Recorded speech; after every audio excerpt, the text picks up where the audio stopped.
Now centrosome and centrioles. अब centrosome and centrioles structures present होते हैं। सेंट्रोसोम है, सेंट्रोसोम जो स्ट्रक्चर है उसी के अंदर 2 सेंट्रियोल्स प्रेजेंट होते हैं।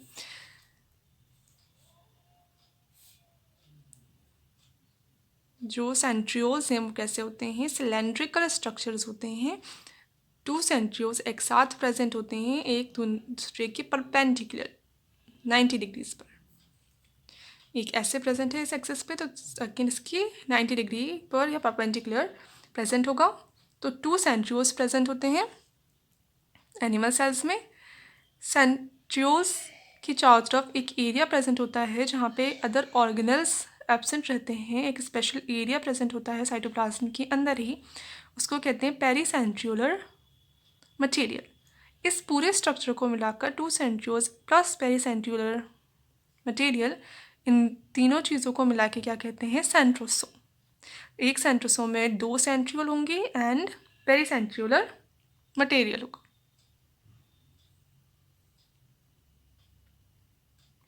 मेम्ब्रेन बाउंड स्ट्रक्चर नहीं होते हैं ये, कोई भी मेम्ब्रेन इनकी चारों तरफ नहीं होती, एनिमल सेल्स में ही प्रेजेंट होते हैं, प्लांट सेल्स में ये एब्सेंट होते हैं।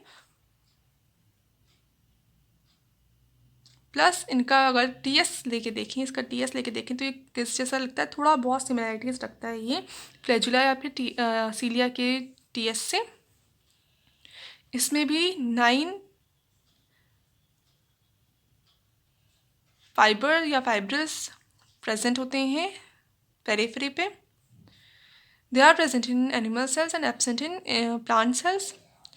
दे are made up of 9 evenly spaced peripheral fibres of tubulin protein. ये जो फाइबर्स है किसके बने हुए होते हैं, ट्यूबुलिन प्रोटीन के बने हुए होते हैं। तो ये फाइबर्स प्रेजेंट है पेरिफेरल फाइबर्स।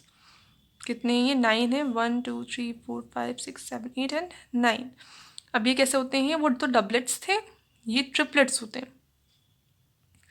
और एक ट्रिपलेट दूसरे ट्रिपलेट से प्रोटीन के थ्रू कनेक्टेड होता है, उसको कहते हैं लिंकर। अब जो सेंट्रियोल है उसका जो प्रॉक्सिमल पार्ट है,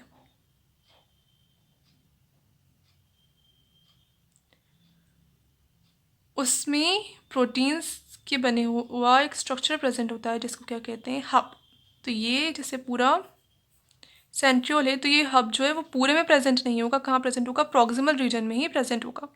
ऊपर सिर्फ 9 स्पोक्स 9 5 ट्रिपलेट्स ही प्रेजेंट होंगे, नीचे भी 9 ट्रिपलेट्स प्रेजेंट होंगे, पर नीचे क्या होगा, एक स्पेशल स्ट्रक्चर वो प्रेजेंट होगा प्रोटीन का बना हुआ, जिसको क्या कहेंगे, हब। अब ये जो ट्रिपलेट्स हैं वो हब से कनेक्टेड रहते हैं 9 स्पोक्स के थ्रू, जिनको क्या कहते हैं, रेडियल स्पोक्स। ये भी प्रोटीन के ही बने हुए होते हैं। अब जो बेसल बॉडी होती है सीलिया की या फ्लैजुला की, वो भी किसकी बनी हुई होती है, सेंट्रियोल। यानी जो नीचे वाला पार्ट होता है सीलिया या फ्लैजुला का, बेसल बॉडी जिसे कह रहे हैं, वो किसके सिमिलर होता है, सेंट्रियोल के ही होता है, उसी से बना हुआ होता है। और आगे जाके फिर इससे फ्लैजुला या सीलिया निकल जाता है ऊपर की तरफ।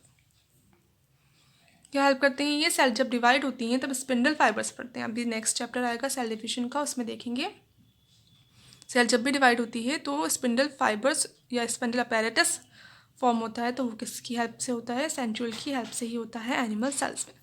यहीं तक करना, इसको कॉपी मत करना। प्लांट सेल में स्पिंडल अपैरेटस तो बनता है, पर सेंट्रोसोम एब्सेंट होता है। Now nucleus. जो भी सेल की एक्टिविटी होती है, सारी जो भी सेलुलर एक्टिविटीज़ हो रही हैं, मेटाबॉलिज्म हो रहा है, प्रोटीन सिंथेसिस हो रहा है, लिपिड फॉर्मेशन हो रहा है, जो भी प्रोसेसेस हो रहे हैं, जो भी एक्टिविटी हो रही है सेल की, वो किसके कंट्रोल में होती है, सेंट्रल ऑर्गेनल जो है सेल का न्यूक्लियस, उसी के ही कंट्रोल में होती है। और सारी जो हेरिडिटरी इन्फॉर्मेशन है उसको कैरी भी कौन करता है, न्यूक्लियस ही करता है। और जनरेशन टू जनरेशन तक पहुँचाता भी कौन है, न्यूक्लियस। क्योंकि न्यूक्लियस के अंदर क्या प्रेजेंट होता है, जेनेटिक मटेरियल, जो मोस्टली क्या होता है हर ऑर्गेनिजम्स में, डीएनए। फर्स्ट डिस्कवर किया था इसको रॉबर्ट ब्राउन ने, and the material of the nucleus stained by the basic dyes was given the name chromatin by Fleming. और इस न्यूक्लियस के अंदर जो मटेरियल होता है जिसको बेसिक डाइज से स्टेन किया था किसने, फ्लेमिंग ने, और उसको नेम क्या दिया फिर फ्लेमिंग ने, क्रोमेटिन। जो डीएनए होता है, डीएनए कैसा होता है, नेगेटिवली चार्ज होता है due to the presence of phosphate group, इसलिए इसका स्टेनिंग किससे होती है, बेसिक डाई से स्टेन होगा ये।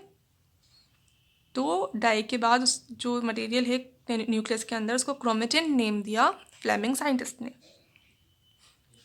प्रोकैरियोट्स में न्यूक्लियर मेम्ब्रेन से बाउंडेड स्ट्रक्चर नहीं होता है, सिर्फ एक रीजन होता है जहाँ पे जेनेटिक मटेरियल प्रेजेंट होता है, उस रीजन को कहते हैं न्यूक्लियोइड। यूकेरियोटिक सेल्स में nuclear specific nucleus peculiar nucleus present होता है जो मेम्ब्रेन बाउंडेड होता है, जिसके अंदर जेनेटिक मटेरियल प्रेजेंट होगा। फिर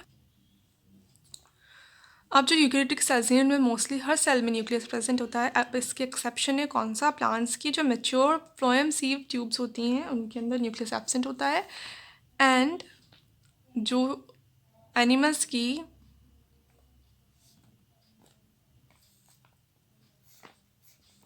आरबीसी, यहाँ पे करेक्शन करना, मेच्योर आरबीसी ऑफ मैमल्स की जो मेच्योर आरबीसीज होती हैं उनके अंदर भी ये एब्सेंट होता है।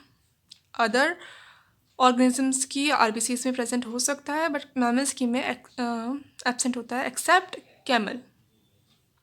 Normally the cell contain one nucleus. अब नॉर्मली जो सेल्स होती हैं उसमें सिंगल न्यूक्लियस होता है, पर डिफरेंट सेल्स में अलग अलग केस हो सकता है। अब ऐसी सेल्स जिनके अंदर one nucleus single nucleus present है उनको कहेंगे यूनिन्यूक्लिएटेड।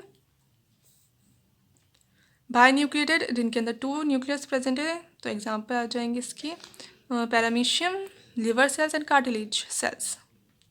पॉलीन्यूक्लिएट जिसके अंदर बहुत सारे more than two nuclei present है, ये जैसे स्कैरिस में, राइसोपस में। अनन्यूक्लिएटेड यानी जिनके अंदर न्यूक्लियस ही एब्सेंट है, तो आ जाएगा example RBC of mammal and sieve tube of phloem. Centrosome या सेंट्रियोल का स्ट्रक्चर भी सेंड कर देंगे, यहाँ से कॉपी मत करें।